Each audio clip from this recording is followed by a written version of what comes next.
Hello everyone, my name is Ivo and welcome to Cooking with the Coias. Today we're not going to be cooking, but we're going to be baking. And we're going to bake a cheesecake, my style. I'm going to share my recipe for cheesecake. It uses basic, simple ingredients, but I'm going to tell you the results are superb. And let's start with the pan that we're going to use. I prefer not to use this style of cheese plate.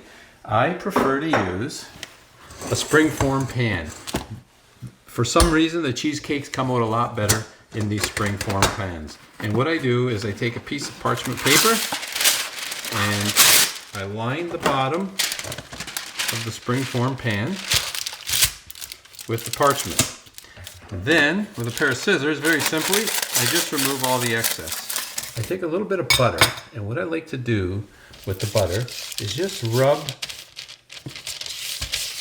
a bit here and line a bit of butter so that things don't stick. We are going to need 1 1/4 cups of crumbs. There we go. So 1 1/4 cups of graham cracker crumbs, or graham crumbs. Okay. Now to this we need to add 1/4 cup of melted butter. 1/4 cup of melted butter happens to be a half a stick. If you notice here, half a stick, that's 1/4 cup. That's what I have here. I'm gonna pop that in the microwave, melt it down, we'll add it to our crumbs. Okay, my butter is melted. Look at that, half a stick. It's absolutely perfect, 1/4 cup right on the button. So we add our melted butter and quite simply, just mix it all up. Get all those crumbs coated with that nice melted butter. It will absorb, so just keep mixing it around. It looks like it's a bit dry, but keep mixing it around and it will eventually all absorb. So that's all mixed nicely together. Now, all we're gonna do, quite simply, we're gonna put it into our springform pan. Now what we wanna do is just kinda line the bottom of the pan. You can go up the edge just a little bit if you like. I like to do that, so just go up the edge like this. Okay, and then the remaining, just kind of smooth it out, and I just use the back of a spoon, pat it down, pack it down.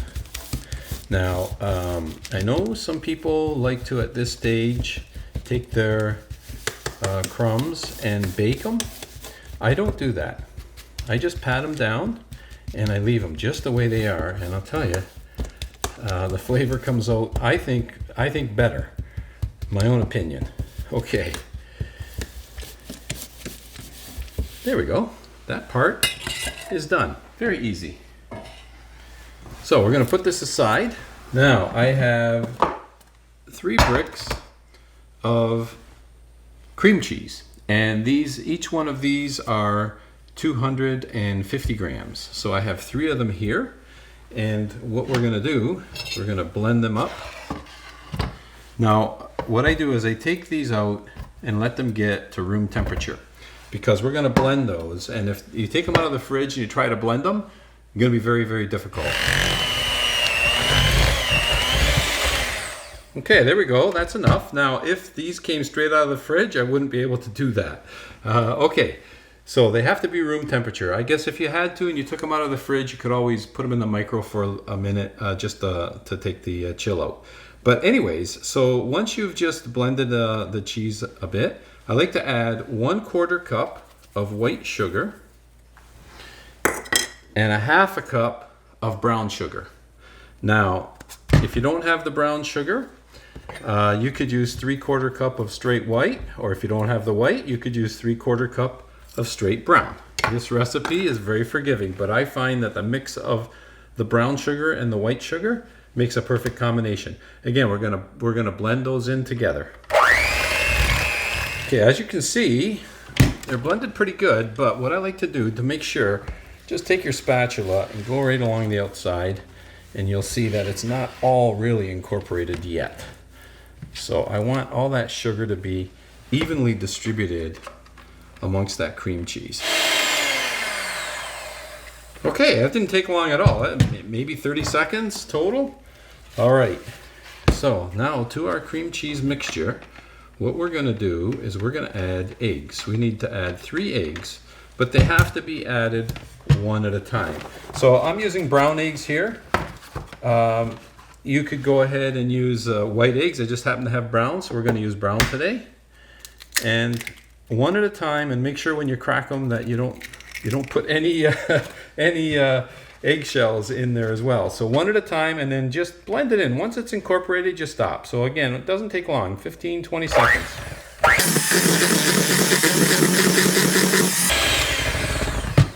Okay, that's one. Let's add our second egg. There we go. No shells, perfect.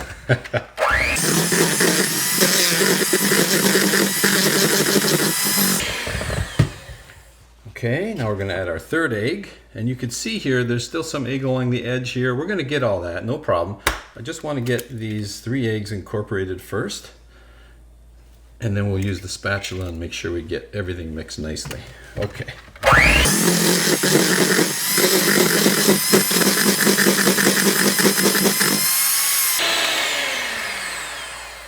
Okay, so the eggs are mixed nice. Take our spatula because we want to, again, do a good job with our mixing. Perfect. Okay, so now what I did earlier is I went and I got 1 lemon, and I went and squoze 1 lemon because we want to get the juice from 1 lemon, and we're going to add that in now. That's going to be our citrus. Oops, there goes a seed. Yeah, that's a seed.